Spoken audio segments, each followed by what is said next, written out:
ನಮಸ್ಕಾರ. ನಾನು ನಾಗೇಂದ್ರ. KSOU ಮೊದಲ ಚತುರ್ಮಾಸ ಪತ್ರಿಕೆ 3 ಛಂದಸ್ಸು.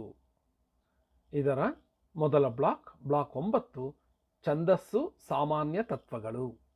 ಈ ಬ್ಲಾಕಿನ ಮೊದಲ ಘಟಕ ಛಂದಸ್ಸಿನ ಉಗಮ, ನಿಷ್ಪತ್ತಿ, ಸಾಮಾನ್ಯ ಸ್ವರೂಪ ಮತ್ತು ಪ್ರಯೋಜನ. ಈ ಘಟಕದ ಪ್ರಮುಖ ಅಂಶಗಳನ್ನು ಈ ವಿಡಿಯೋದಲ್ಲಿ ಹೇಳೋದಕ್ಕೆ ಇಷ್ಟಪಡ್ತೀನಿ. ಬಹುತೇಕ ವಿದ್ಯಾರ್ಥಿಗಳಿಗೆ ಛಂದಸ್ಸು ಅಂದ ತಕ್ಷಣ ಅದು ಕಬ್ಬಿಣದ ಕಡಲೆ ಅನ್ನೋ ಭಾವನೆ ಬಂದ್ಬಿಡುತ್ತೆ. ಆದರೆ ಖಂಡಿತ ಅದು ಹಾಗಲ್ಲ. ಅದು ಕನ್ನಡ MA ಮಾಡುವ ವಿದ್ಯಾರ್ಥಿಗಳಿಗೆ ಛಂದಸ್ಸು ಬಹಳ ಮುಖ್ಯವಾದ ವಿಷಯ. ಇದರಲ್ಲಿ ಕೆಲವು ನೆನಪಿಟ್ಟುಕೊಳ್ಳಬೇಕಾದ, ನಾವೇನು ಹೇಳ್ತೀವಿ, ಫಾರ್ಮುಲಾಗಳು ಅಂತೀವಲ್ಲ, ಆ ಥರ ಅದನ್ನು ನೆನಪಿಟ್ಕೊಂಡ್ಬಿಟ್ರೆ ಛಂದಸ್ಸು ಸುಲಿದ ಬಾಳೆಹಣ್ಣಿನಂತೆ ಅಂತ ಹೇಳಬಹುದು.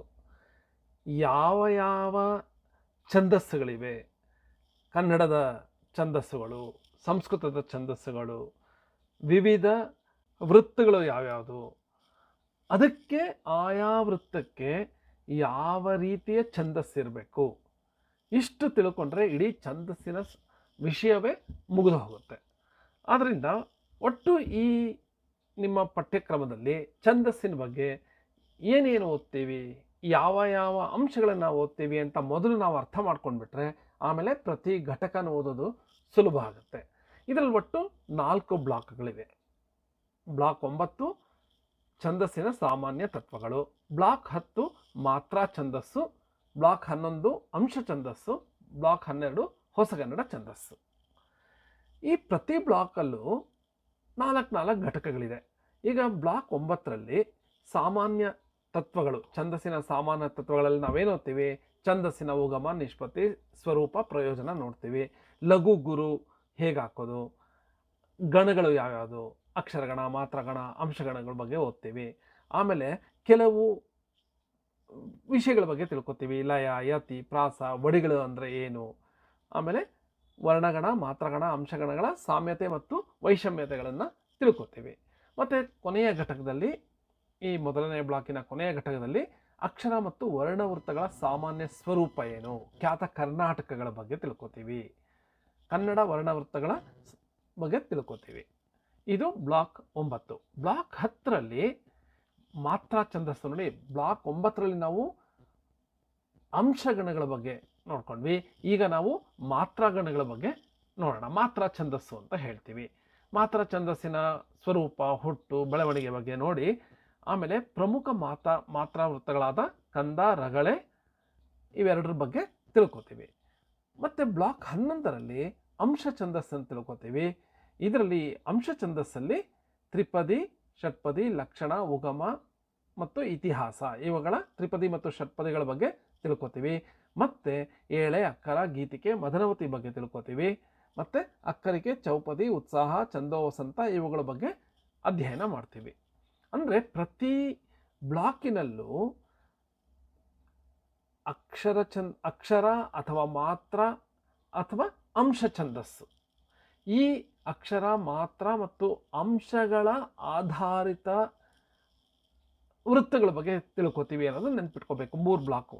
ಮತ್ತು ಕೊನೆಯ ಬ್ಲಾಕ್ 12ರಲ್ಲಿ ಹೊಸಗನ್ನಡ ಛಂದಸ್ಸೇನು, ಹೊಸಗನ್ನಡ ಛಂದಸ್ಸಿನ ಮಟ್ಟಗಳು ಯಾವ್ಯಾವುದು, ಹೊಸಗನ್ನಡದ ಛಂದೋರೂಪಗಳು, ಸಾನೆಟ್, ಪ್ರಘಾತ, ಸರಳ ರಗರೆ, ಮಹಾಛಂದಸ್ ಬಗ್ಗೆ ತಿಳ್ಕೊತೀವಿ. ಇಷ್ಟೇ 4 ಬ್ಲಾಕ್ ಇದೆ. ಮೊದಲನೇ ಬ್ಲಾಕಲ್ಲಿ ಅಕ್ಷರ ಛಂದಸ್ಸಿನ ಬಗ್ಗೆ ತಿಳ್ಕೊತೀವಿ, ಅಕ್ಷರ ವೃತ್ತಗಳು. ಎರಡನೇದು ಮಾತ್ರ ವೃತ್ತಗಳ ಬಗ್ಗೆ ತಿಳ್ಕೊತೀವಿ, ಕಂದ ಮತ್ತು ರಗಳೆ. 3ನೇದರಲ್ಲಿ ಅಂಶ ಛಂದಸ್ಸಿನ ಬಗ್ಗೆ ತಿಳ್ಕೊತೀವಿ. 4ನೇದು ಹೊಸಗನ್ನಡದ ಛಂದಸ್ಸಿನ ವಿವಿಧ ರೂಪಗಳ ಬಗ್ಗೆ ತಿಳ್ಕೊತೀವಿ. ಇದು ಇಡೀ ಛಂದಸ್ಸಿನ ಪಠ್ಯದಲ್ಲಿ ನಾವು ಓದುವ ವಿವಿಧ ವಿಷಯಗಳು. ಪ್ರಸ್ತುತ ಘಟಕ 33 ಛಂದಸ್ಸಿನ ಉಗಮ, ನಿಷ್ಪತ್ತಿ, ಸಾಮಾನ್ಯ ಸ್ವರೂಪ ಮತ್ತು ಪ್ರಯೋಜನ. ಈ ಘಟಕದಲ್ಲಿ ನಾವು ಛಂದಸ್ಸಿನ ಬಗ್ಗೆ ಯಾವ ಯಾವ ಅಂಶಗಳನ್ನು ಅಧ್ಯಯನ ಮಾಡ್ತೀವಿ ಅಂದರೆ, ಛಂದಸ್ಸಿನ ಉಗಮ ಹೇಗಾಯಿತು, ಛಂದಸ್ಸಿನ ನಿಷ್ಪತ್ತಿ ಹೇಗಾಯಿತು, ಛಂದಸ್ಸಿನ ಸಾಮಾನ್ಯ ಸ್ವರೂಪ ಹೇಗಿರುತ್ತೆ, ಛಂದಸ್ಸಿನ ಪ್ರಯೋಜನಗಳೇನೇನು, ಹಾಗೂ ಕನ್ನಡ ಪ್ರಾಚೀನ ಛಂದೋಗ್ರಂಥಗಳ ಚರಿತ್ರೆ, ವಿವಿಧ ಛಂದೋ ಗ್ರಂಥಗಳು ಯಾವ್ಯಾವುದು ಅನ್ನೋದನ್ನು ಈ ಘಟಕದಲ್ಲಿ ನೋಡ್ತೀವಿ. ಈ ಘಟಕಕ್ಕೆ ಸಂಬಂಧಿಸಿದಂತೆ ಛಂದಸ್ಸಿನ ಉಗಮ, ನಿಷ್ಪತ್ತಿ, ಸಾಮಾನ್ಯ ಸ್ವರೂಪ, ಪ್ರಯೋಜನ ಇವುಗಳಿಗೆ ಸಂಬಂಧಿಸಿದಂತೆ ಈ ಘಟಕದಲ್ಲಿರುವ ವಿಷಯಗಳಿಗೆ ಅಂಶಗಳಿಗೆ ಸಂಬಂಧಿಸಿದಂತೆ ಯಾವ ಬಗೆಯ ಪ್ರಶ್ನೆಗಳು ಹಿಂದಿನ ಪರೀಕ್ಷೆಗಳಲ್ಲಿ ಬಂದಿದೆ? ಯಾವ ಥರ ಅಂದರೆ ಬಹುತೇಕ ಪ್ರತಿಯೊಂದು ಪರೀಕ್ಷೆಯಲ್ಲೂ ಈ ಘಟಕದಲ್ಲಿರುವ ವಿಷಯದ ಬಗ್ಗೆ ಪ್ರಶ್ನೆ ಬಂದಿದೆ. ಏನು ಬಂದಿದೆ?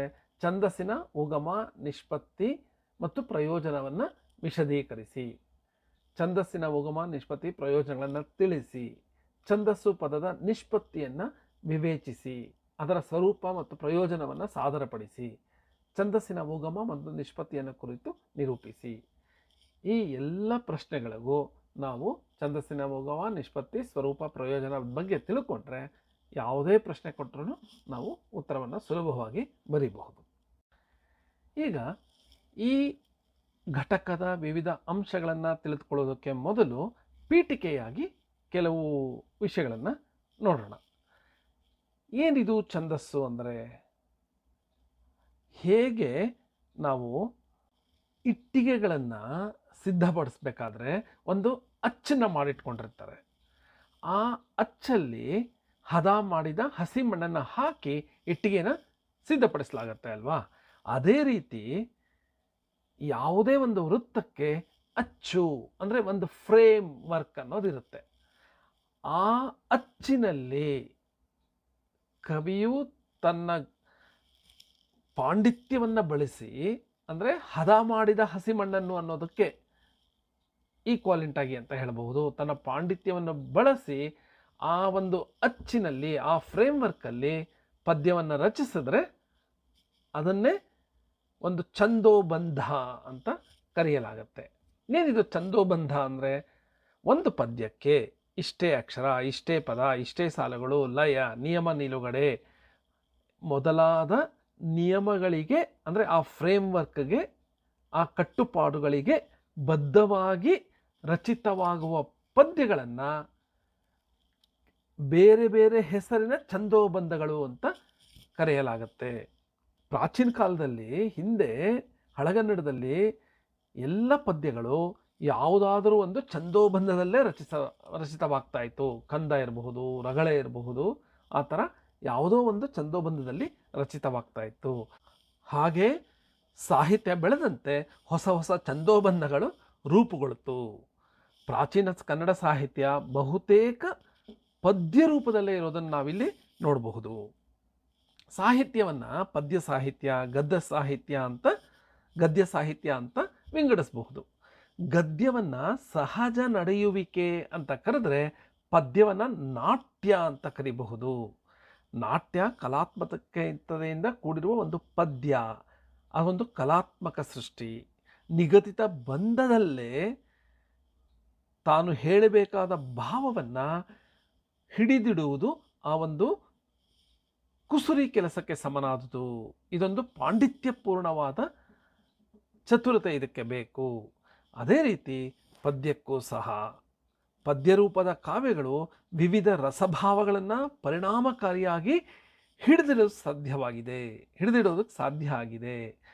ಆದ್ದರಿಂದ ಓದುಗರ ಮನದಲ್ಲಿ ಆ ಪದ್ಯಗಳು ಅಥವಾ ಪದ್ಯರೂಪದ ಕಾವ್ಯಗಳು ಉಳಿದುಕೊಳ್ಳುತ್ತೆ.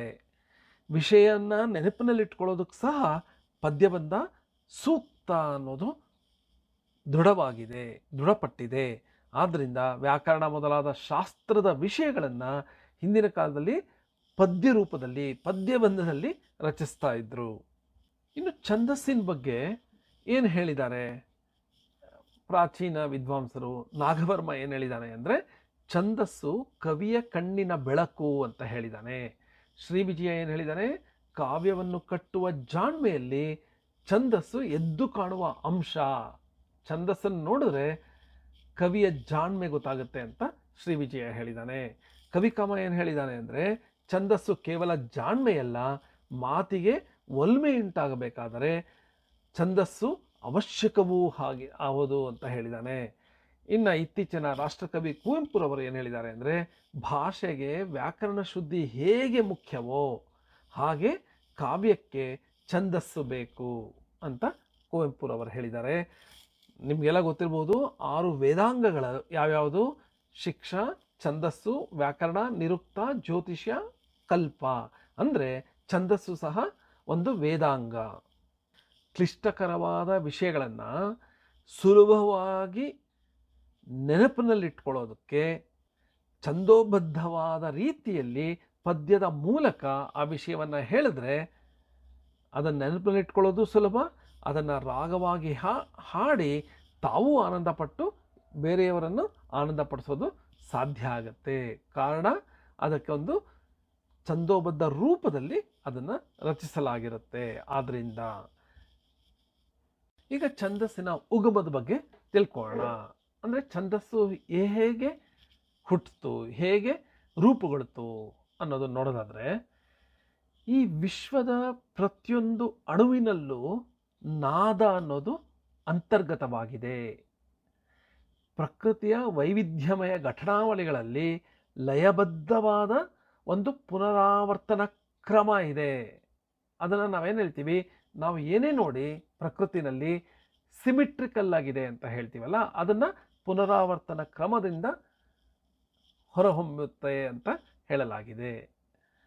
ಹಕ್ಕಿಗಳ ಕೂಜನ, ದುಂಬಿಗಳ ಝೇಂಕಾರ, ಬೀಸುವ ಗಾಳಿಗೆ ಬಾಗುತ್ತಾ ಲಾಸ್ಯವಾಡುವ ಮರಗಿಡಗಳ ಸುಯಿನಾದ, ತರೆಗೆರೆಗಳ ಮರ್ಮರ ಧ್ವನಿ, ಹರಿಯುವ ನೀರಿನ ಜುಳುಜುಳು, ಇವೆಲ್ಲ ನಿತ್ಯ ನೂತನವಾಗಿ ನಮಗೆ ಸಂತಸವನ್ನು ಕೊಡುತ್ತೆ. ಈ ಲಯಬದ್ಧವಾದ ನಾದಗಳ ಏರಿಳಿತದ ಪುನರಾವರ್ತನೆ ಪ್ರಕೃತಿಯಲ್ಲಿ ಸಹಜವಾಗಿ ಮೂಡಿಬಂದಿದೆ.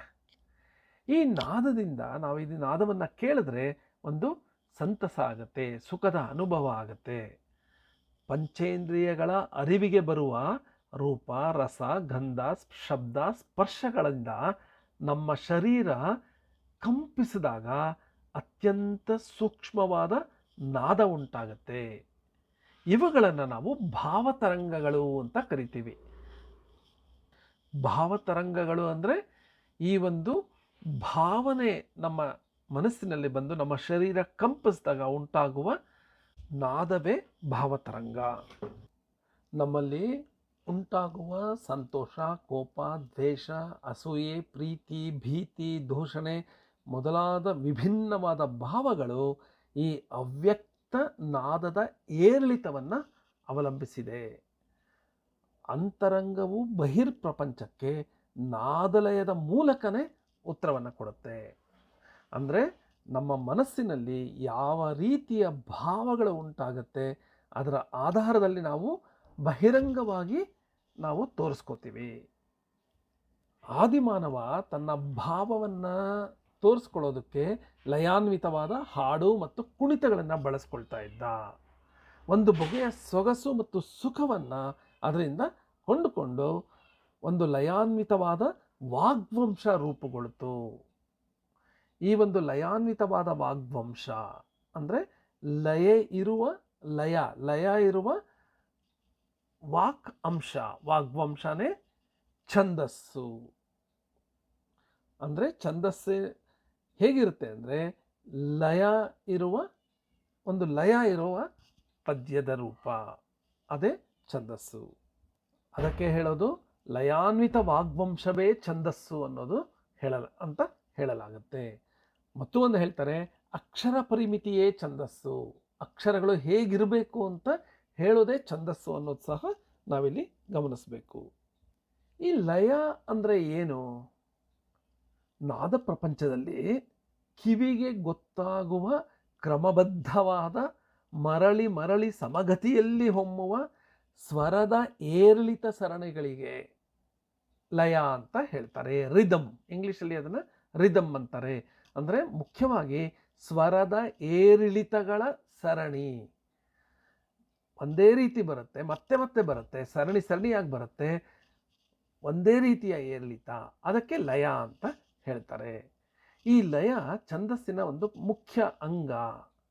ಕಲೆಯ ಪ್ರಪಂಚದಲ್ಲಿ ಸಹ ಲಯವೇ ಸೌಂದರ್ಯದ ರಹಸ್ಯ. ಯಾವುದೇ ಕಲೆ ತಗೊಂಡ್ರೂ ಲಯ ಇರಬೇಕು, ಅಂದರೆ ಏರಿಳಿತಗಳ ಸರಣಿ ಇರಬೇಕು, ಮತ್ತೆ ಮತ್ತೆ ಆ ಏರಿಳಿತ ಅದೇ ಥರ ಬರಬೇಕು.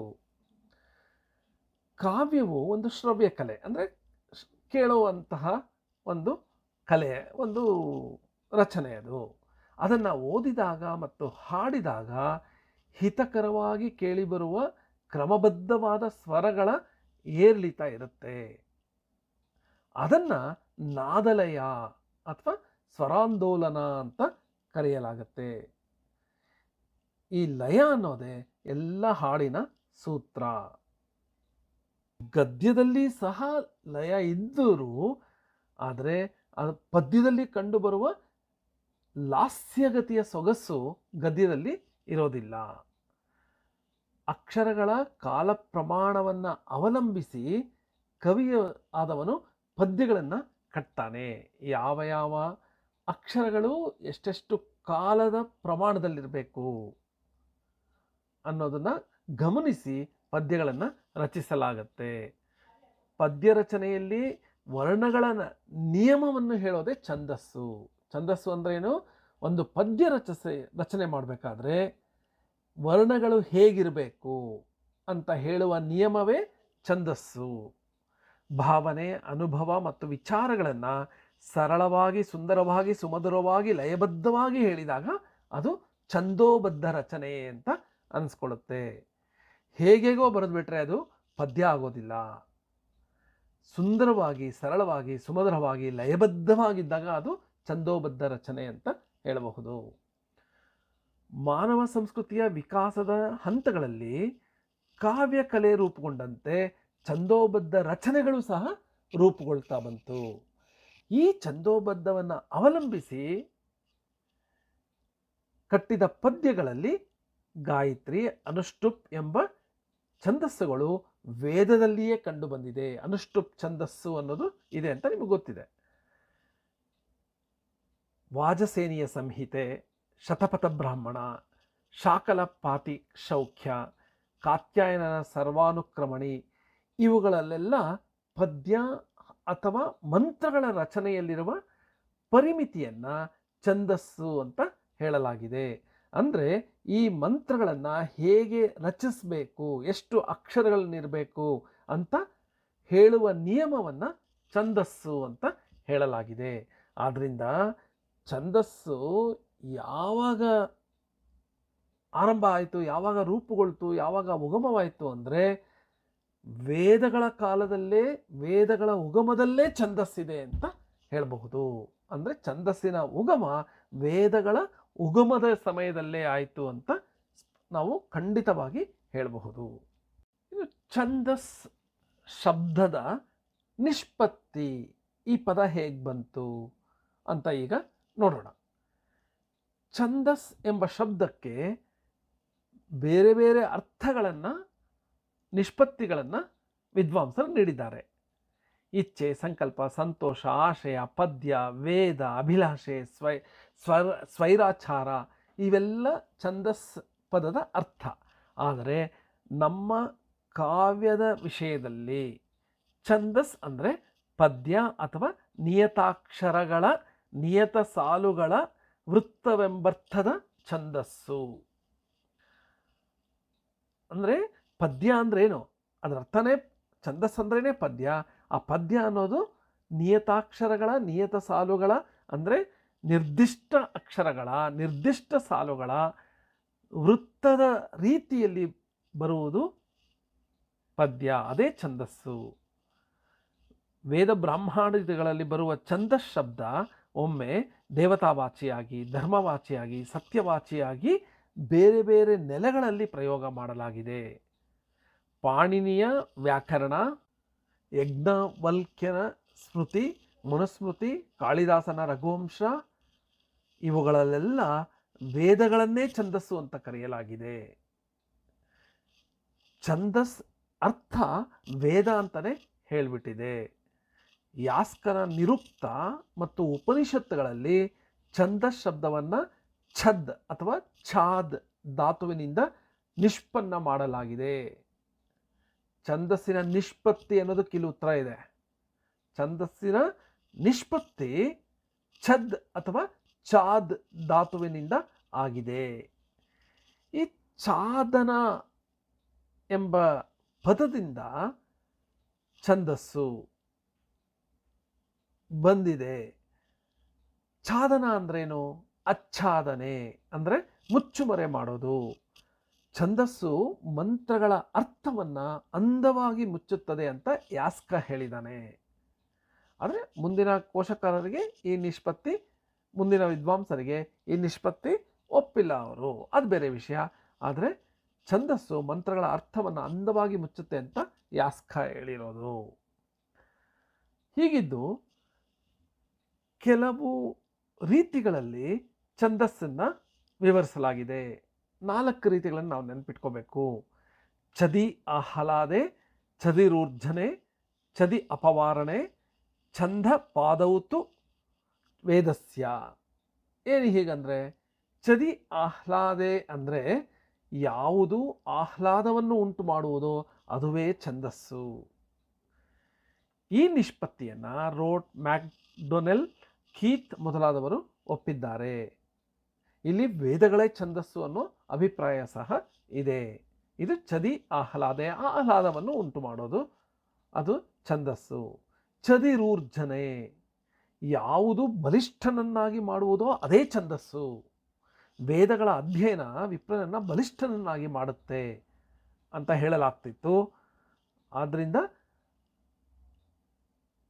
ಯಾವುದು ಬಲಿಷ್ಠನನ್ನಾಗಿ ಮಾಡುತ್ತೋ ಅದೇ ಛಂದಸ್ಸು, ಅಂದರೆ ವೇದಗಳೇ ಛಂದಸ್ಸು ಅನ್ನೋ ಅಭಿಪ್ರಾಯ ಇದೆ.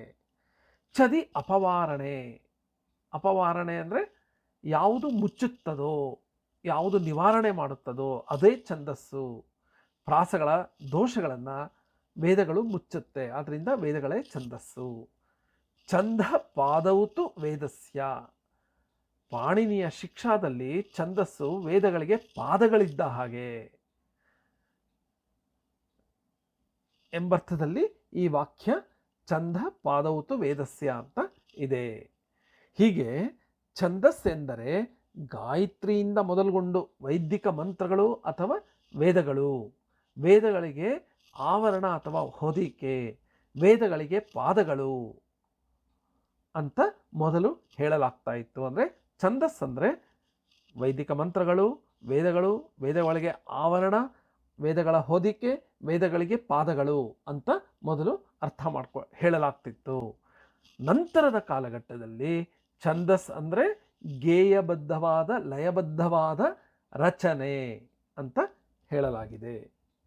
ಆಧುನಿಕ ಭಾಷಾ ವಿಜ್ಞಾನದ ಪ್ರಕಾರ ಧ್ವನಿ ನಿಯಮಗಳ ದೃಷ್ಟಿಯಿಂದ ಛಾದ್ ಧಾತುವಿನ ನಿಷ್ಪತ್ತಿಯೇ ಮೂಲಭೂತವಾಗಿ ಸರಿ. ಅಂದರೆ ಛಂದಸ್ಸಿನ ನಿಷ್ಪತ್ತಿ ಛಾದ್ ಧಾತುವಿನಿಂದ ಆಗಿದೆ ಅಂತ ಭಾಷಾ ವಿಜ್ಞಾನಿಗಳು ಹೇಳಿದ್ದಾರೆ. ಕೆ ಕೃಷ್ಣಮೂರ್ತಿಯವರು ಸಹ ಇದನ್ನೇ ಹೇಳಿದ್ದಾರೆ. ಒಟ್ಟಿನಲ್ಲಿ ಪದ್ಯ ಲಯಗಳನ್ನು ಅಳತೆ ಮಾಡುವ ಮಾನದಂಡ ಅಥವಾ ಮಾಪಕನೇ ಛಂದಸ್ಸು ಅಂತ ಹೇಳಬಹುದು. ಇನ್ನು ಛಂದಸ್ಸಿನ ಸಾಮಾನ್ಯ ಸ್ವರೂಪ ಏನು?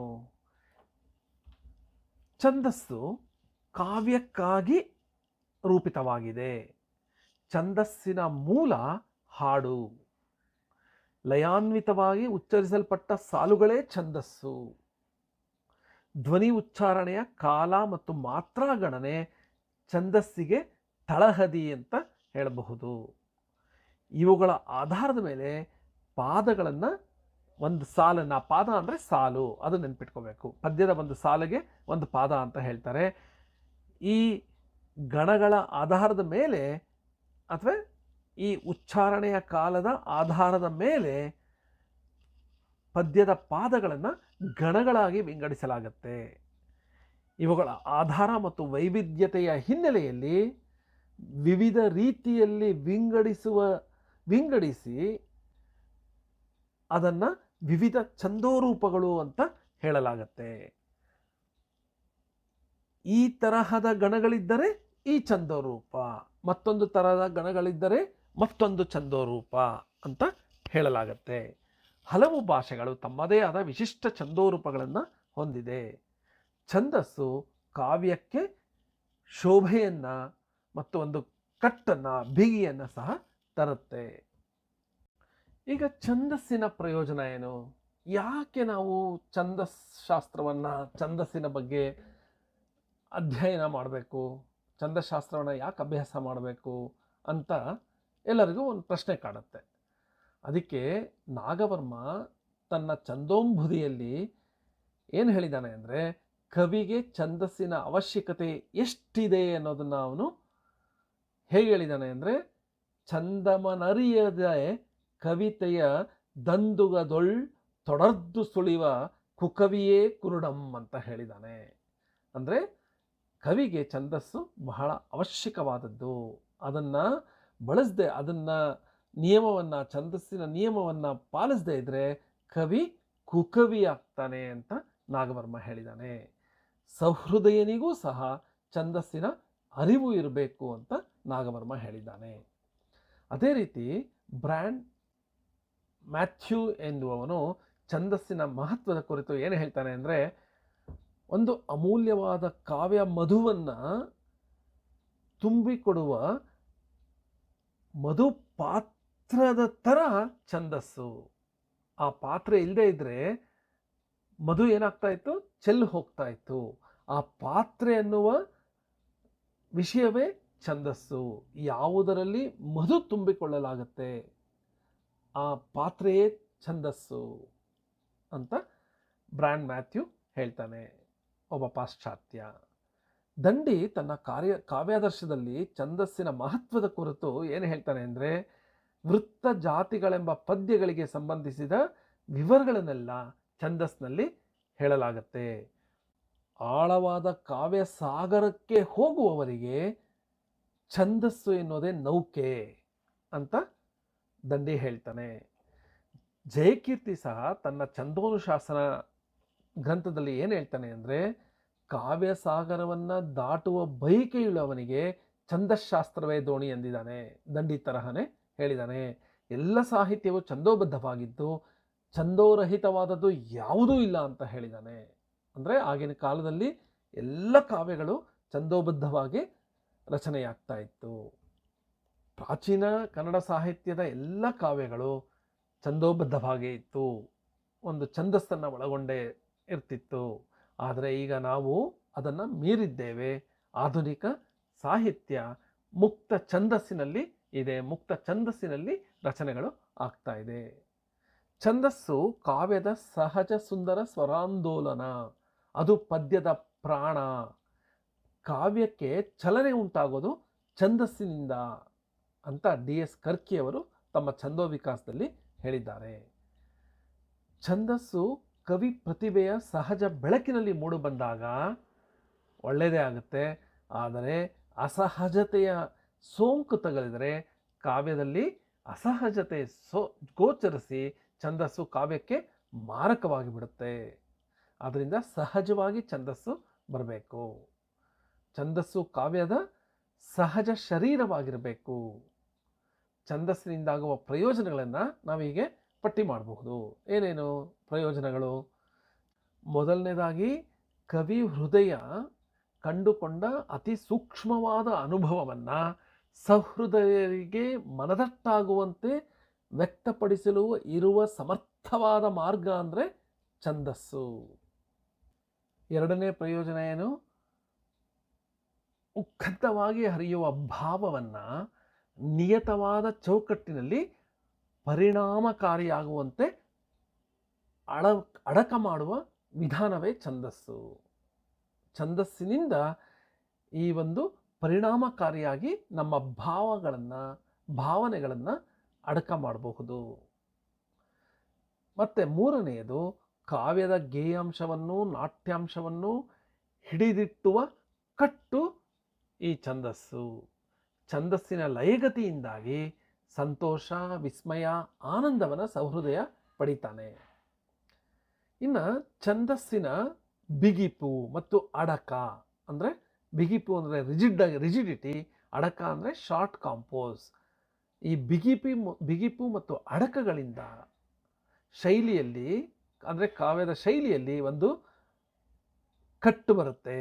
ಪದಗಳಲ್ಲಿ ಮತ್ತು ಅಭಿವ್ಯಕ್ತಿಯಲ್ಲಿ ಒಂದು ಅಚ್ಚುಕಟ್ಟುತನ ಬರುತ್ತೆ. ಮತ್ತು ಐದನೇ ಉಪಯೋಗ ಛಂದಸ್ಸು ಸ್ಮರಣೆಗೆ ಸುಲಭವಾದ ಮಾರ್ಗ. ಹಿಂದಿನ ಕಾಲದಲ್ಲಿ ಕಾಗದ ಪೆನ್ನು ಇರ್ತಾ ಇರಲಿಲ್ಲ, ಬರೆದು ಬಿಟ್ಟು ಅಥವಾ ಪ್ರಿಂಟಿಂಗ್ ಪ್ರೆಸ್ ಇರ್ತಾ ಇರಲಿಲ್ಲ. ಆಗ ಒಂದೇ ಕಾಪಿ ಕವಿಗಳು ಬರಿತಾ ಇದ್ರು, ಒಂದು ಪ್ರತಿ ಇರ್ತಾ ಇತ್ತು. ಅದು ಹೇಗೆ ಎಲ್ಲರಿಗೂ ತಲುಪ್ತಾ ಇತ್ತು ಅಂದರೆ ಅದನ್ನು ಓದುತ್ತಾ ಇದ್ರು, ಮತ್ತೊಬ್ಬರು ಅದನ್ನು ನೆನಪಲ್ಲಿ ಇಟ್ಕೊಂಡು ಮತ್ತೊಂದ್ಸಲಿ ಅದನ್ನು ಇನ್ನೊಬ್ರಿಗೆ ಹೇಳ್ತಾ ಇದ್ರು. ಈ ಥರ ಸ್ಮರಣೆ ಮಾಡಿಟ್ಕೋಬೇಕಾಗಿತ್ತು, ನೆನಪಲ್ಲಿ ಇಟ್ಕೋಬೇಕಾಗಿತ್ತು. ಕಾವ್ಯವನ್ನು ನೆನಪಲ್ಲಿ ಇಟ್ಕೊಳ್ಳೋದಕ್ಕೆ ಛಂದಸ್ಸು ಸುಲಭವಾದ ಮಾರ್ಗ. ಛಂದಸ್ಸಿನ ರೀತಿಯಲ್ಲಿ ಒಳ್ಳೆಯ ಯಾವುದಾದ್ರು ಛಂದಸ್ಸಿನ ಆಧಾರದಲ್ಲಿ ಕಾವ್ಯ ರಚನೆ ಆದರೆ ಅದನ್ನು ನೆನಪಲ್ಲಿ ಇಟ್ಕೊಳ್ಳೋದು ಸುಲಭ. ಆದ್ದರಿಂದಲೇ ನಮಗೆ ಪ್ರಾಚೀನ ಸಾಹಿತ್ಯ ಈಗಲೂ ಸಹ ಸಿಗಲು ಸಾಧ್ಯವಾಗಿದೆ. ಇದು ಸಹ ಛಂದಸ್ಸಿನ ಉಪಯೋಗ ಪ್ರಯೋಜನ. ಇಷ್ಟೇ ಅಲ್ಲದೆ ಟಿ ವಿ ವೆಂಕಟಾಚಲ ಶಾಸ್ತ್ರಿಯವರು, ಜೋಸೆಫ್ ಬಿ ಮೊಯರ್ ಅವರು, ಟಿ ಎಸ್ ಒಮಂಡ್ ಅವರು ಸಹ ಛಂದಸ್ಸಿನ ವಿವಿಧ ಪ್ರಯೋಜನಗಳನ್ನು ಹೇಳಿದ್ದಾರೆ. ಟಿ ವಿ ವೆಂಕಟಾಚಲ ಶಾಸ್ತ್ರಿಯವರು ಏನು ಹೇಳಿದ್ದಾರೆ ಛಂದಸ್ಸಿನ ಉಪಯೋಗದ ಕುರಿತು, ಪ್ರಯೋಜನದ ಕುರಿತು ಅಂದರೆ, ಪ್ರಾಚೀನ ಮತ್ತು ಅರ್ವಾಚೀನ ಅಂದರೆ ಈಗಿನ, ಅರ್ವಾಚೀನ ಅಂದರೆ ಈಗಿನ ಕಾವ್ಯ ಸಾಹಿತ್ಯ, ಶಾಸ್ತ್ರ ಸಾಹಿತ್ಯ, ಲಾಕ್ಷಣಿಕ ಸಾಹಿತ್ಯಗಳಲ್ಲಿ ಪ್ರಚಲಿತಗಳಾದ ವಿವಿಧ ಪದ್ಯ ಜಾತಿಗಳ ರಚನೆಯ ವಿಧಾನವನ್ನು, ಉಗಮ, ವರ್ಗ, ಲಕ್ಷಣ, ಭೇದ, ಪ್ರಭೇದ ಮೊದಲಾದವುಗಳನ್ನು ಅರಿತುಕೊಳ್ಳಲು ಛಂದಸ್ಸು ಸಹಾಯಕವಾಗುತ್ತೆ. ಕೊಟ್ಟಿರುವ ಮಾದರಿಗಳ ಪದ್ಯ ಜಾತಿಗಳನ್ನು ನಾವು ಸಹ ಕೊಟ್ಟೋದಕ್ಕೆ ಪ್ರಚೋದನೆ ನೀಡುತ್ತೆ. ಲಕ್ಷಣಿಸಿರುವ ಪದ್ಯ ಜಾತಿಗಳಿಂದ ಅಂದರೆ ಯಾವ ರೀತಿಯ ಛಂದಸ್ಸಿದೆ ಅನ್ನೋದನ್ನು ನೋಡಿ ಆಯಾ ಕಾಲದ ಭಾಷೆ, ಸಾಹಿತ್ಯ, ಕವಿಗಳ ಅಭಿರುಚಿ, ಶಕ್ತಿ, ಸಾಮರ್ಥ್ಯಗಳನ್ನು ನಾವು ತಿಳ್ಕೋಬಹುದು. ಸಾಹಿತ್ಯದಲ್ಲಿ ಪ್ರಚಲಿತವಿರುವ ನಾನಾ ಪದ್ಯ ಜಾತಿಗಳ ಸ್ವರೂಪವನ್ನು ತಿಳಿಯಲು ಛಂದಸ್ಸು ತಕ್ಕದಾದ ಪರಿಭಾಷೆ. ಸಾಹಿತ್ಯದ ಮೂಲಾಧಾರಗಳನ್ನು ಗಟ್ಟಿ ಮಾಡುವ ಸಾಹಿತ್ಯ ಲಕ್ಷಣ ಛಂದಸ್ಸಿನಿಂದ ಪುಷ್ಟಿಗೊಳ್ಳುತ್ತೆ. ಇವು ಟಿ ವಿ ವೆಂಕಟಾಚಲ ಶಾಸ್ತ್ರಿಯವರು ಹೇಳಿರುವ ಛಂದಸ್ಸಿನ ಪ್ರಯೋಜನಗಳು. ಇನ್ನು ಜೋಸೆಫ್ ಬಿ ಮೊಯರ್ ಏನು ಹೇಳಿದ್ದಾರೆ ಅಂದರೆ, ಪದ್ಯದ ಭೇದ ಪ್ರಭೇದಗಳಲ್ಲಿ ಒಂದು ಇನ್ನೊಂದರಿಂದ ಎಷ್ಟು ವಿಭಿನ್ನವಾಗಿದೆ ಅಂತ ಹೇಳೋದು ಛಂದಸ್ಸಿನಿಂದ ಸಾಧ್ಯ ಆಗುತ್ತೆ. ಕವಿ ಮತ್ತು ಓದುಗನಿಗೆ ಪದ್ಯ ರಚನಾ ಕಲೆಯ ಪ್ರಾಯೋಗಿಕ ಸೂತ್ರಗಳನ್ನು ಒದಗಿಸಿಕೊಡುತ್ತೆ. ನಾನು ಹೇಳಿದ ಮೊದಲು ಫಾರ್ಮುಲಾಗಳು ಏನು ಅಂತ ಅದು ಹೇಳುತ್ತೆ. ಯಾವ ರೀತಿ ಪದ್ಯ ಬರೀಬೇಕು ಅಂದರೆ ಒಂದು ಫಾರ್ಮುಲಾ ಕೊಟ್ಬಿಡ್ತಾರೆ, ಆ ಫಾರ್ಮುಲಾ ಥರ ಬರೆಯೋದು, ಅದೇ ಛಂದಸ್ಸು. ಆ ಫಾರ್ಮುಲಾನೇ ಛಂದಸ್ಸು. ಪದ್ಯ ರಚನೆಯ ಪರಿಭಾಷೆ ತಿಳಿಯಲು ಛಂದಸ್ಸು ಸಹಾಯ ಮಾಡುತ್ತೆ. ಇನ್ನು ಟಿ ಎಸ್ ಒಮಂಡ್ ಅವರು ಏನು ಹೇಳಿದ್ದಾರೆ ಅಂದರೆ, ಛಂದಸ್ಸಿನ ಉಪಯೋಗದ ಬಗ್ಗೆ, ಕೆಟ್ಟ ಕವಿತೆಗಳನ್ನು ತಿರಸ್ಕರಿಸಲು, ಒಳ್ಳೆಯ ಕವಿತೆಯನ್ನು ಮೆಚ್ಚಲು ಛಂದಸ್ಸು ಅವಶ್ಯಕವಾಗುತ್ತೆ. ಒಟ್ಟಿನಲ್ಲಿ ಏನು ಹೇಳ್ಬೋದು ಅಂದರೆ, ಛಂದಸ್ಸಿಗೆ ಮನಸ್ಸೆಳೆಯುವ, ಮುದ ನೀಡುವ ಗುಣ ಇದೆ ಅಂತ ಕವಿರಾಜ ಮಾರ್ಗಕಾರ ಯಾವ ರೀತಿ ಹೇಳಿದಾನೆ ಅದನ್ನು, ಪದ್ಯಂ ಸಮಸ್ತ ಜನತಾ ಹೃದಯಂ ಅಂದಿದ್ದಾನೆ. ಛಂದಸ್ಸಿನಿಂದ ರಸದ ಆನಂದ ಅನುಭವ ಉಂಟಾಗೋದಾದರೆ ಅದಕ್ಕಿಂತ ಬೇರೆ ಪ್ರಯೋಜನ ಇನ್ನೇನಿದೆ ಅಂತ ಹೇಳಬಹುದು. ಹೀಗೆ ಛಂದಸ್ಸು ವಿವಿಧ ರೀತಿಗಳಲ್ಲಿ ಕವಿಗಳಿಗೆ, ಸಹೃದಯರಿಗೆ ಮತ್ತು ಕವಿಗಳಾಗುವವರಿಗೆ ಬಹಳ ಉಪಯೋಗ. ಕಾವ್ಯವನ್ನು ಅಧ್ಯಯನ ಮಾಡೋರಿಗೆ ಛಂದಸ್ಸಿನ ಉಪಯೋಗ ಇದೆ. ಕನ್ನಡ ಪ್ರಾಚೀನ ಛಂದೋ ಗ್ರಂಥಗಳ ಚರಿತ್ರೆಯ ಬಗ್ಗೆ ಈಗ ತಿಳಿದುಕೊಳ್ಳೋಣ. ಅಂದರೆ ಛಂದಸ್ಸಿನ ಬಗ್ಗೆ, ಛಂದಶಾಸ್ತ್ರದ ಬಗ್ಗೆ ಕನ್ನಡದಲ್ಲಿ ಯಾವ ಯಾವ ಗ್ರಂಥಗಳು ರಚನೆಯಾಗಿದೆ ಅನ್ನೋದನ್ನು ಈಗ ತಿಳ್ಕೊಳ್ಳೋಣ. ಮೊದಲನೇದು ಕವಿರಾಜ ಮಾರ್ಗ, ಶ್ರೀ ವಿಜಯ ಬರೆದಿದ್ದು 850 ಸಮಯದ ಗ್ರಂಥ. ಇದು ಕನ್ನಡದ ಮೊದಲ ಲಭ್ಯವಿರುವ ಗ್ರಂಥ ಈ ಕವಿರಾಜ ಮಾರ್ಗ. ಇದು ಅಲಂಕಾರ ಶಾಸ್ತ್ರ ಗ್ರಂಥ ಆದರೂ ಸಹ ವ್ಯಾಕರಣ ಮತ್ತು ಛಂದಸ್ಸುಗಳ ಕೆಲವು ವಿಷಯಗಳನ್ನು ಈ ಗ್ರಂಥದಲ್ಲಿ ಹೇಳಲಾಗಿದೆ. ಯಾವ್ಯಾವ ವಿಷಯಗಳನ್ನು ಹೇಳಲಾಗಿದೆ ಅಂದರೆ, ಯತಿ, ರಘು, ಗುರು ಇವುಗಳ ದೋಷ, ಪ್ರಾಸ ಈ ವಿಚಾರಗಳನ್ನು ಈ ಗ್ರಂಥದಲ್ಲಿ ಹೇಳಲಾಗಿದೆ. ಆದ್ದರಿಂದ ಕನ್ನಡ ಛಂದಸ್ಸಿನ ಚರಿತ್ರೆಯಲ್ಲಿ ಇದು ಮೊದಲನೆಯದು ಅಂತ ಹೇಳಬಹುದು. ಇನ್ನು ಎರಡನೆಯದು ಗುಣಕಾಂಕಿಯಂ. ಈ ಗುಣಕಾಂಕಿಯಂ ಇದರ ಕರ್ತೃ ಯಾರು ಅಂತ ಗೊತ್ತಿಲ್ಲ. ಇದು ಇಲ್ಲಿಯವರೆಗೂ ದೊರಕು ಸಹ ಇಲ್ಲ, ಸಿಕ್ಕಿಲ್ಲ. ಆದರೆ ಛಂದೋಂಬುದಿಯೇ ಗುಣಕಾಂಕ್ಷಿಯೇ ಇರಬಹುದು ಅಂತ ಕೆಲವೊಬ್ಬರು ಹೇಳಿದ್ರು. ಇನ್ನು ಅಂತಿಮವಾಗಿ ಯಾವುದೇ ನಿರ್ಣಯ ಆಗಿಲ್ಲ. ಅವರು ಹೇಳುವ ಹಲವು ಅಂಶಗಳ ಪ್ರಕಾರ ಇದರ ಒಬ್ಬ ಜೈನ ವ್ಯಾಖ್ಯಾನಕಾರ ಗುಣಸಾಗರ ಎಂಬುವನು ತನ್ನ ಗ್ರಂಥದಲ್ಲಿ ಗುಣಕಾಂಕ್ಯಂ ಎಂಬ ಹೆಸರನ್ನು ತಿಳಿಸಿದ್ದಾನೆ ಅಷ್ಟೇ. ಅಂದರೆ ಗುಣಕಾಂಕ್ಯಂ ಅನ್ನೋದು ಒಂದು ಗ್ರಂಥ ಇತ್ತು ಅಂತ ಆ ಗುಣಸಾಗರ ಹೇಳಿದ್ದಾನೆ. ಆದರೆ ಈ ಗುಣಕಾಂಕ್ಯಂ ಬಗ್ಗೆ ನಮಗೆ ಇದುವರೆಗೂ ಏನು ಗೊತ್ತಾಗಿಲ್ಲ. ಇನ್ನು ಮೂರನೇದು ಛಂದೋಂಬುಧಿ.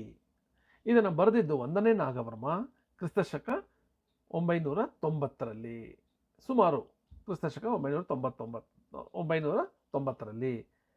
ಇದು ನಮಗೆ ಲಭ್ಯವಿರುವ ಮೊದಲ ಕನ್ನಡದ ಛಂದೋ ಗ್ರಂಥ. ಛಂದಸ್ಸಿಗೆ ಸಂಬಂಧಿಸಿದಂತೆ ನಾನಾ ವಿಷಯಗಳನ್ನು ವಿಸ್ತಾರವಾಗಿ ಸ್ವತಂತ್ರವಾಗಿ ಇದರಲ್ಲಿ ವಿವರಿಸಲಾಗಿದೆ. ಇದರಲ್ಲಿ ಹೇಗೆ ಬರೆದಿದ್ದಾನೆ ನಾಗವರ್ಮ ಅಂದರೆ, ತನ್ನ ಸತಿಗೆ ಹೇಳುವಂತೆ ಈ ಗ್ರಂಥವನ್ನು ರಚಿಸಿದ್ದಾನೆ.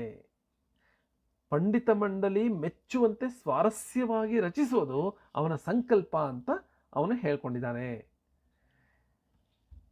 ಇವನಿಗೆ ಪಿಂಗಲ ರಚಿಸಿದ ಛಂದೋಸೂತ್ರ ಅಥವಾ ಛಂದಶಾಸ್ತ್ರ ಆಧಾರ ಗ್ರಂಥ. ಪಿಂಗಲ ಅನ್ನೋದು ಸಂಸ್ಕೃತದ ಛಂದಸ್ಸಿನ ಮೂಲಪುರುಷ ಅಂತ ಹೇಳಬಹುದು. ಅವನ ಛಂದಶಾಸ್ತ್ರ ನಾಗವರ್ಮನಿಗೆ ಛಂದೋಂಬುದಿಗೆ ಆಧಾರ. ಪಿಂಗಲನ್ನೇ ಅಲ್ಲದೆ ಜಯದೇವ ಮೊದಲಾದ ಪ್ರಾಚೀನ ಛಂದಶಾಸ್ತ್ರಕಾರರ ಕೃತಿಗಳಿಂದ ಇವನು ವಿಷಯಗಳನ್ನು ತೆಗೆದುಕೊಂಡಿದ್ದಾನೆ. ಈ ಛಂದೋಂಬುದಿಯಲ್ಲಿ ಒಟ್ಟು 6 ಅಧಿಕಾರಗಳಿವೆ. ಅಧಿಕಾರಗಳು ಅಂದರೆ ಘಟಕಗಳು ಅಂತ ಹೇಳ್ಬೋದು, ಚಾಪ್ಟರ್ಸ್ ಅಂತ ಏನು ಹೇಳ್ತೀವಲ್ಲ ಅದು. ಮೊದಲನೇ ಅಧಿಕಾರದಲ್ಲಿ ವರ್ಣಗಳ ಬಗ್ಗೆ ಇದೆ, ಗುರು ಲಘು ವಿಚಾರ ಇದೆ, ಪ್ರಸ್ತಾರದ ಬಗ್ಗೆ ಇದೆ, ಯತಿ ಬಗ್ಗೆ ಇದೆ. ಉಕ್ತೆಯಿಂದ ಉತ್ಕೃತಿಯವರೆಗೆ 26 ಛಂದಸ್ಸುಗಳ ಮತ್ತು ಕರ್ನಾಟಕ ವಿಷಯ ಜಾತಿಗಳ ಛಂದಸ್ಸುಗಳ ಹೆಸರುಗಳನ್ನು ಮೊದಲನೇ ಅಧಿಕಾರದಲ್ಲಿ ಹೇಳಲಾಗಿದೆ. ಎರಡನೇ ಅಧಿಕಾರದಲ್ಲಿ ಉಕ್ತೆಯಿಂದ ಉತ್ಕೃತಿಯವರೆಗಿನ 26 ಛಂದಸ್ಸುಗಳಲ್ಲಿ ಒಂದೊಂದರಲ್ಲೂ ಹುಟ್ಟುವ ಹಲವಾರು ವರ್ಣವೃತ್ತ ಭೇದಗಳನ್ನು ಇದರಲ್ಲಿ ಹೇಳಲಾಗಿದೆ. ಮೂರನೆಯ ಅಧಿಕಾರದಲ್ಲಿ ಮಾಲಾವೃತ್ತ, ಅರ್ಧ ಸಮವೃತ್ತ, ವಿಷಮವೃತ್ತಗಳ ಬಗ್ಗೆ ಹೇಳಲಾಗಿದೆ. ಜೊತೆಗೆ ಶ್ಲೋಕ, ವೈತಾಳೀಯ, ಜಾತಿಗಾತೆ, ರಗಳೆ, ದಂಡಕಗಳನ್ನು ಸಹ ವಿವರಿಸಿದೆ. ನಾಲ್ಕನೆಯ ಅಧಿಕಾರದಲ್ಲಿ ಕಂದ, ಆರ್ಯೆ, ಗೀತಿಕೆ, ಸಂಕೀರ್ಣಕ, ಕಂದ್ಯ ಪದ್ಯದಲ್ಲಿ ಇದನ್ನು ವಿವರಿಸಲಾಗಿದೆ. ಐದನೆಯ ಅಧಿಕಾರದಲ್ಲಿ ಕರ್ನಾಟಕ ವಿಷಯ ಜಾತಿನ ಛಂದಸ್ಸಿನ ಗುಣಸ್ವರೂಪವನ್ನು ವಿವರಿಸಲಾಗಿದೆ. ಅನಂತರ ಅಕ್ಕರದ 5 ಪ್ರಭೇದಗಳಾದ ಪಿರಿಯಕ್ಕರ, ದೊರೆಯಕ್ಕರ, ನಡುವಣಕ್ಕರ, ಎಡೆಯಕ್ಕರ, ಕಿರಿಯಕ್ಕರಗಳನ್ನು ಹಾಗೂ ತ್ರಿಪದಿ ಮತ್ತು ಚಿತ್ರ, ಚಿತ್ರಲತೆ, ಏಳೆ, ಷಟ್ಪದಿ, ಅಕ್ಕರಿಗೆ, ಚೌಪದಿ, ಛಂದೋವಸಂತ, ಮದನವತಿ, ಗೀತಿಕೆ, ಉತ್ಸಾಹ ಈ ಎಲ್ಲವನ್ನ ಈ 5ನೇ ಅಧಿಕಾರದಲ್ಲಿ ವಿವರಿಸಲಾಗಿದೆ. ಇವೆಲ್ಲ ಕರ್ನಾಟಕ ವಿಷಯ ಜಾತಿನ ಛಂದಸ್ಸುಗಳು ಅಂತ ಹೇಳಬಹುದು. 6ನೇ ಅಧಿಕಾರದಲ್ಲಿ ಪ್ರಸ್ತಾರ, ನಷ್ಟ, ಉದ್ದಿಷ್ಟ, ಏಕದ್ವಾದಿ, ಲಘಕ್ರಿಯೆ, ಸಂಖ್ಯಾನ ಮತ್ತು ಅದ್ವಯಗಳೆಂಬ 6 ಪ್ರತ್ಯಯಗಳನ್ನು ವಿವರಿಸಲಾಗಿದೆ. ನಾಗವರ್ಮ ಸಾಧ್ಯವಿದ್ದ ಮಟ್ಟಿಗೆ ಸಂಸ್ಕೃತ, ಪ್ರಾಕೃತ ಮತ್ತು ಕನ್ನಡ ಛಂದಸ್ಸುಗಳನ್ನು ಅಭ್ಯಾಸ ಮಾಡುವವರು ಯಾವ ಯಾವ ವಿಷಯಗಳನ್ನು ತಿಳಿಯಬೇಕೋ ಎಲ್ಲ ಅಂಶಗಳನ್ನು ತನ್ನ ಛಂದೋಂಬುದಿಯಲ್ಲಿ ಹೇಳಿದ್ದಾನೆ. 4ನೆಯ ಗ್ರಂಥ ಛಂದೋ ಗ್ರಂಥ ಛಂದೋ ವಿಚಿತಿ. ಇದನ್ನು 2ನೆಯ ನಾಗವರ್ಮ ಸುಮಾರು 1042 ಅಥವಾ 1145ರಲ್ಲಿ ಬರೆದಿದ್ದಾನೆ. ಸ್ಪಷ್ಟ ಇಲ್ಲ, ಇದು ಸಹ ಇದುವರೆಗೆ ದೊರಕಿಲ್ಲ. ಛಂದೋ ವಿಚಿತಿ ಎಂಬ ಗ್ರಂಥ ಬರದೆ ಅಂತ ಆತ ತನ್ನ ಕಾವ್ಯಾವಲೋಕನದ ಕೊನೆಯ ಪದ್ಯದಲ್ಲಿ ಹೇಳಿದ್ದಾನೆ ಅಷ್ಟೇ. 5ನೆಯ ಛಂದೋ ಗ್ರಂಥ ಕವಿ ಜಿಹ್ವಾ ಬಂಧನ. ಇದನ್ನು ಬರೆದದ್ದು ಈಶ್ವರ ಕವಿ. ಬರೆದ ಕಾಲ ಕ್ರಿಸ್ತಶಕ ಸುಮಾರು 1500. ಈ ಕೃತಿ ಕೇವಲ ಛಂದಸ್ಸಿಗೆ ಮೀಸಲಾಗಿಲ್ಲ, ಕಾವ್ಯಕ್ಕೆ ಉಪಯುಕ್ತವಾದ ವಿವಿಧ ಲಕ್ಷಣಗಳನ್ನು ಈ ಕೃತಿಯಲ್ಲಿ ಹೇಳಲಾಗಿದೆ. ಇದರಲ್ಲಿ ಒಟ್ಟು 4 ಅಧ್ಯಾಯಗಳಿವೆ. ಮೊದಲ ಅಧ್ಯಾಯದಲ್ಲಿ ಗಣಗಳ ಸ್ವರೂಪ, ಅವುಗಳ ಶತ್ರುತ್ವ, ಮಿತ್ರತ್ವ, ದೈವಗಳು, ಶುಭಾಶುಭ ಫಲಗಳು, ಪ್ರಯೋಗ ನಿಬಂಧನೆ ಮೊದಲಾದವೆ. 2ನೇ ಅಧ್ಯಾಯದಲ್ಲಿ ಪ್ರಾಸಭೇದಗಳನ್ನು ಹೇಳಲಾಗಿದೆ. 3ನೇ ಅಧ್ಯಾಯದಲ್ಲಿ ಅಕ್ಷರಗಳು, ಶುಭಾಶುಭಗಳ ವಿಷಯಗಳನ್ನು ಹೇಳಲಾಗಿದೆ. 4ನೇ ಅಧ್ಯಾಯದಲ್ಲಿ ಛಂದಸ್ಸಿನ ಸಂಬಂಧಿತ ವಿಷಯಗಳೇನು ಇಲ್ಲ. ಕಡಿಮೆ ಮಟ್ಟದಲ್ಲಿ ಛಂದಸ್ಸಿನ ಬಗ್ಗೆ ಈ ಗ್ರಂಥದಲ್ಲಿ ಹೇಳಲಾಗಿದೆ. ಕನ್ನಡದಲ್ಲಿ ಒಂದು ವಿಶಿಷ್ಟ ಮಾದರಿಯ ಛಂದೋಗ್ರಂಥ ಈ ಕವಿ ಜಿಹ್ವಾಬಂಧನ ಆಗಿದೆ. ವಿಷಯ ನಿರೂಪಣೆಯಲ್ಲಿ ಅಂಥ ಅಚ್ಚುಕಟ್ಟುತನ ಈ ಗ್ರಂಥದಲ್ಲಿ ಕಂಡುಬರೋದಿಲ್ಲ. ಖಚಿತವಾದ ಶಾಸ್ತ್ರದೃಷ್ಟಿ, ಅದಕ್ಕೆ ಬೇಕಾದ ವ್ಯುತ್ಪತ್ತಿ ಕವಿಗೆ ಇದ್ದಂತೆ ತೋರೋದಿಲ್ಲ. ಇನ್ನು 6ನೆಯ ಕೃತಿ ಛಂದಸ್ಸಾರ. ಛಂದಸ್ಸಾರವನ್ನು ಬರೆದವನು ಗುಣಚಂದ್ರ, ಕ್ರಿಸ್ತಶಕ 1650 ಸುಮಾರಿನಲ್ಲಿ. ಇದರಲ್ಲಿ ಒಟ್ಟು 5 ಅಧಿಕಾರಗಳಿವೆ, ಅಂದರೆ ಚಾಪ್ಟರ್ಸ್, ಘಟಕಗಳಿವೆ. ಮೊದಲನೆಯ ಅಧಿಕಾರದಲ್ಲಿ ಲಘು ಗುರುಗಳ ಗಣಸ್ವರೂಪ ಇದೆ, ಯತಿ ಪ್ರಾಸಗಳ ವಿಚಾರ ಇದೆ. 2ನೇ ಅಧಿಕಾರದಲ್ಲಿ ಆರ್ಯ ಗೀತಿ ಕಂದಗಳನ್ನು ವಿವರಿಸಲಾಗಿದೆ. 3ನೇ ಅಧಿಕಾರದಲ್ಲಿ ಉಕ್ತೆಯಿಂದ ಉತ್ಕೃತಿಯವರೆಗೆ. ಏನಿದು ಉಕ್ತೆ ಮತ್ತು ಉತ್ಕೃತಿ? ಮುಂದೆ ನಾವು ಅದನ್ನು ಅಧ್ಯಯನ ಮಾಡ್ತೀವಿ. ನಿಮಗೆ ಈಗ ತಿಳ್ಕೊಳ್ಳೋದಕ್ಕೆ, ಒಂದು ಅಕ್ಷರದಿಂದ, ಒಂದು ಪಾದದಲ್ಲಿ ಒಂದು ಅಕ್ಷರ ಇದ್ದರೆ ಅದು ಉಕ್ತೆ, 26 ಅಕ್ಷರಗಳಿದ್ದರೆ ಅದು ಉತ್ಕೃತಿ. ಈ 1 ಅಕ್ಷರ, 2 ಅಕ್ಷರ, 3 ಅಕ್ಷರ, ಆ ಥರ ಪ್ರತಿಯೊಂದು ಪಾದದಲ್ಲೂ 1 ಅಥವಾ 2 ಅಥವಾ 3 ಈ ಥರ 26 ಪ್ರತಿ ಪಾದದಲ್ಲೂ ಅದೇ ಸಮವಾದ ಅಕ್ಷರಗಳಿರೋದು. ಅದು ಆ ತರಹದ ಪದ್ಯಗಳ ಬಗ್ಗೆ ನಾವು ಮುಂದೆ ಓದ್ತೀವಿ. 1 ಅಕ್ಷರ ಇದ್ದರೆ ಉಕ್ತೆ, 26 ಅಕ್ಷರ ಇದ್ದರೆ ಉತ್ಕೃತಿ ಅಂತ ಹೇಳಲಾಗತ್ತೆ. ಅಂದರೆ ಉತ್ಕೃತಿ ಪದ್ಯದಲ್ಲಿ ಪ್ರತಿ ಪಾದದಲ್ಲೂ 26 ಅಕ್ಷರಗಳಿರುತ್ತೆ. ಉಕ್ತೆಯಲ್ಲಿ ಪ್ರತಿ ಪಾದದಲ್ಲೂ ಒಂದೇ ಅಕ್ಷರ ಇರುತ್ತೆ. ಆ ತರಹದ ಕಾವ್ಯಗಳು ಬರಿತಾ ಇದ್ರು ಅನ್ನೋದನ್ನ ಊಹಿಸ್ಕೊಳ್ಳೋದಕ್ಕೂ ಇವಾಗ ಕಷ್ಟ ಆಗುತ್ತೆ. ಇದರಲ್ಲಿರುವ 26 ಛಂದಸ್ಸುಗಳಲ್ಲಿ, ಅಂದರೆ ಒಂದೊಂದು ತರಹದ ಪದ್ಯಕ್ಕೂ ಒಂದೊಂದು ಛಂದಸ್ಸು ಅಂತ ಹೇಳಬಹುದು. ಇವುಗಳಿಂದ ಹುಟ್ಟುವ ವರ್ಣವೃತ್ತಗಳಲ್ಲಿ ಕೆಲವನ್ನ ಈ 3ನೇ ಅಧಿಕಾರದಲ್ಲಿ ವಿವರಿಸಲಾಗಿದೆ. 4ನೇ ಅಧಿಕಾರದಲ್ಲಿ ದಂಡಕ ಭೇದಗಳು, ಆರ್ಯ ಭೇದಗಳು, ಗೀತಿ ಭೇದಗಳು, ವೈತಾಳಿ ಭೇದಗಳು, ಅನುಷ್ಠುಪ್ ಭೇದಗಳು, ಮಾತ್ರಾವೃತ್ತ ಭೇದಗಳು ಇವುಗಳನ್ನು ವಿವರಿಸಲಾಗಿದೆ. 5ನೇ ಅಧಿಕಾರದಲ್ಲಿ ತಾಳಗಳನ್ನು, ತಾಳವೃತ್ತಗಳಿಗೆ ಅನ್ವಯಿಸುವ ಗಣ ಮತ್ತು ಪ್ರಾಸಗಳ ಸ್ವರೂಪವನ್ನು ಹೇಳಲಾಗಿದೆ. ನಂತರ ದ್ವಿಪದಿ, ತ್ರಿಪದಿ, ರಗಳೆ, ಲಾವಣಿ, ಸೀಸಪದ್ಯ ಇವುಗಳನ್ನು ಸಹ ವಿವರಿಸಲಾಗಿದೆ. ಸಂಸ್ಕೃತ ಛಂದಸ್ಸಿನ ಮಟ್ಟಿಗೆ ಕೇದಾರ ಭಟ್ಟನ ವೃತರತ್ನಾಕರವನ್ನು ಈ ಛಂದಸ್ಸಾರದಲ್ಲಿ ಅನುಸರಿಸಲಾಗಿದೆ. ವಿಷಯ ಮತ್ತು ನಿರೂಪಣೆ ಎರಡರಲ್ಲೂ ಛಂದಸ್ಸಾರ ಈ ಸಂಸ್ಕೃತ ಛಂದಶಾಸ್ತ್ರದ ಹಾದಿಯನ್ನು ಹಿಡಿದಿದೆ ಅಂತ ಹೇಳಬಹುದು. ಕನ್ನಡ ಛಂದಸ್ಸಿನ ದೃಷ್ಟಿಯಿಂದ ಇಲ್ಲಿ ಅಂಶವೃತ್ತಗಳ ವಿಚಾರ ಇಲ್ಲದೆ ಇರೋದು ಆಶ್ಚರ್ಯ ಅನಿಸುತ್ತೆ. ಆದರೆ ಮಾತ್ರ ಷಟ್ಪದಿಗಳು, ಮಾತ್ರ ತ್ರಿಪದಿ, ರಗಳೆಯ ಭೇದಗಳು, ಸೀಸ ಪದ್ಯಗಳು ಈ ಛಂದಸ್ಸಾರದಲ್ಲಿ ವಿವರಿಸಲಾಗಿದೆ. ಇನ್ನು ಷಟ್ಪ್ರತ್ಯ, 7ನೆಯ ಛಂದೋಗ್ರಂಥ ಷಟ್ಪ್ರತ್ಯ. ಇದನ್ನು ಬರೆದಿದ್ದು ಶಾಲ್ಯದ ಕೃಷ್ಣರಾಜ 1750ರಲ್ಲಿ. ಈ ಶಾಲ್ಯದ ಅರಸು ಮೈಸೂರು ಅರಸರ ವಂಶಕ್ಕೆ ಸೇರಿದವನು. ಶಾಲ್ಯದ ಕೃಷ್ಣರಾಜ 1748ರಿಂದ 1775ರವರೆಗೆ 10 ಹಲವು ಕೃತಿಗಳನ್ನು ರಚಿಸಿದ್ದಾನೆ. ಈತ ತೆಲುಗು, ಕನ್ನಡ, ಸಂಸ್ಕೃತಗಳಲ್ಲಿ ಕೃತಿಗಳನ್ನು ರಚನೆ ಮಾಡಿದ್ದಾರೆ. ಅವುಗಳಲ್ಲಿ ಒಂದು ಷಟ್ಪ್ರತ್ಯ. ಈ ಕೃತಿಯ ಹಸ್ತಪ್ರತಿ ನಮಗೆ ಸಿಕ್ಕಿರಲಿಲ್ಲ. ಆದರೆ ಆರ್ ನರಸಿಂಹಾಚಾರ್ಯ ಅವರು ತಮ್ಮ ಕರ್ನಾಟಕ ಕವಿಚರಿತೆಯಲ್ಲಿ ಏನು ಹೇಳಿದ್ದಾರೆ ಅಂದರೆ, ಈ ಕೃತಿಯ ಹಸ್ತಪ್ರತಿಯನ್ನು ಅವರು ನೋಡಿದ್ದಾರೆ ಅಂತ ಅವರು ಹೇಳಿದ್ದಾರೆ.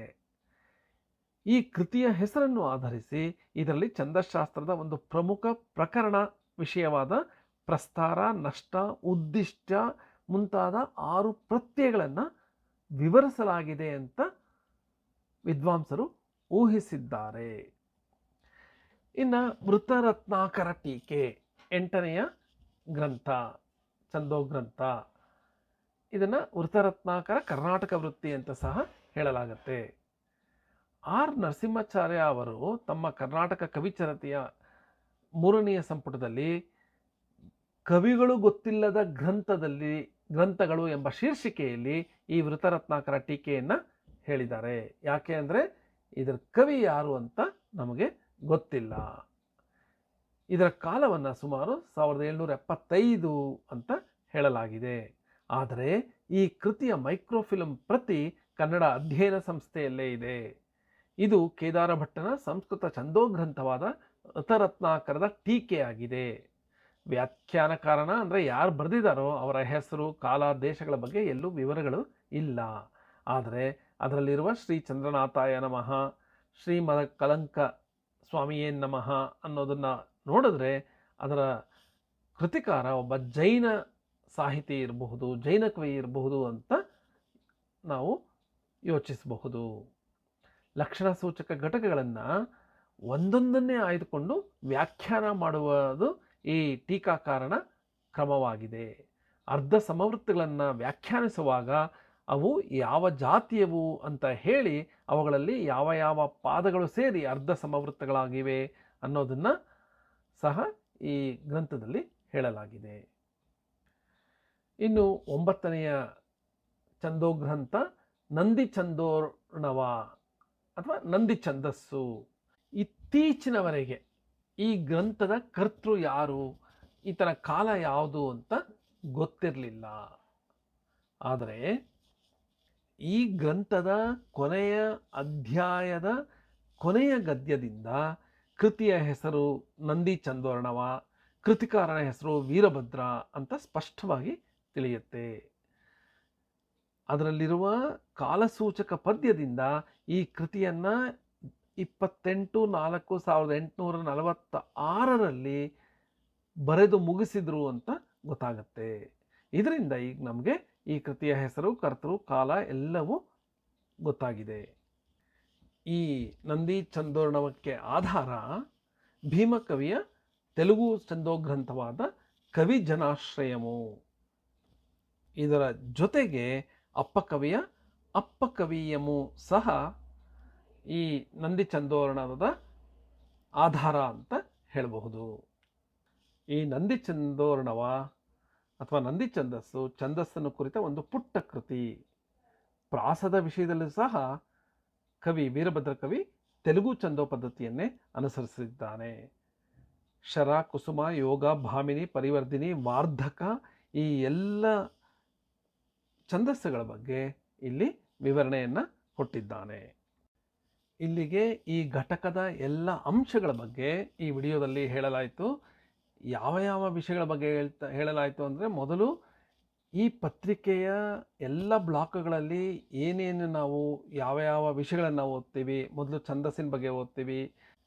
ಅಕ್ಷರ ವೃತ್ತಗಳು, ಮಾತ್ರಾ ವೃತ್ತಗಳು, ಅಂಶ ವೃತ್ತಗಳು ಅಂದರೆ ಅಕ್ಷರ ಛಂದಸ್ಸು, ಮಾತ್ರಾ ಛಂದಸ್ಸು ಮತ್ತು ಅಂಶ ಛಂದಸ್ಸು ಆಧಾರಿತ ಈ ವೃತ್ತಗಳು ಮತ್ತು ಹೊಸಗನ್ನಡದ ವಿವಿಧ ಛಂದಸ್ಸುಗಳ ಬಗ್ಗೆ ಈ ಪತ್ರಿಕೆಯಲ್ಲಿ ಓದ್ತೀವಿ ಅಂತ, ಅಧ್ಯಯನ ಮಾಡ್ತೀವಿ ಅಂತ ಹೇಳ್ತಾ, ಈ ಘಟಕದಲ್ಲಿನ ವಿವಿಧ ಅಂಶಗಳಾದ ಛಂದಸ್ಸಿನ ಉಗಮ ಹೇಗಾಯಿತು, ಛಂದಸ್ ಪದದ ನಿಷ್ಪತ್ತಿ ಹೇಗಾಯಿತು, ಛಂದಸ್ಸಿನ ಸಾಮಾನ್ಯ ರೂಪ ಹೇಗಿರುತ್ತೆ, ಛಂದಸ್ಸಿನ ಪ್ರಯೋಜನಗಳು ಏನೇನು ಅಂತ ಹೇಳಿ ಕೊನೆಯಲ್ಲಿ ಕನ್ನಡ ಪ್ರಾಚೀನ ಛಂದೋಗ್ರಂಥಗಳ ಬಗ್ಗೆ, ಅದರಲ್ಲೂ 9 ಛಂದೋಗ್ರಂಥಗಳ ಬಗ್ಗೆ, ಆ ಛಂದೋಗ್ರಂಥಗಳನ್ನು ಬರೆದಿದ್ದ್ಯಾರು, ಯಾವ ಕಾಲದ್ದು, ಅದರಲ್ಲಿ ಏನೇನು ಇದೆ ಅನ್ನೋದನ್ನು ಈ ಘಟಕದಲ್ಲಿ ನಾವು ಅಧ್ಯಯನ ಮಾಡಿದ್ವಿ. ಇಲ್ಲಿಗೆ ಈ ಘಟಕದ ಎಲ್ಲ ವಿಷಯಗಳು ಸಹ ಇಲ್ಲಿ ವಿವರಿಸಲಾಗಿದೆ. ಈ ಘಟಕದ ಬಗ್ಗೆ ನಿಮಗೆ ಅರ್ಥವಾಗಿದೆ, ಕೆಲವು ವಿಷಯಗಳು ನಿಮಗೆ ಸ್ಪಷ್ಟವಾಗಿದೆ ಅನ್ನೋದಾದರೆ ಈ ವಿಡಿಯೋ ಕೆಳಗಡೆ ಇರುವ ಕಾಮೆಂಟ್ ಬಾಕ್ಸ್ನಲ್ಲಿ ನಿಮ್ಮ ಅನಿಸಿಕೆಯನ್ನು ತಿಳಿಸಿ. ನಮಸ್ಕಾರ.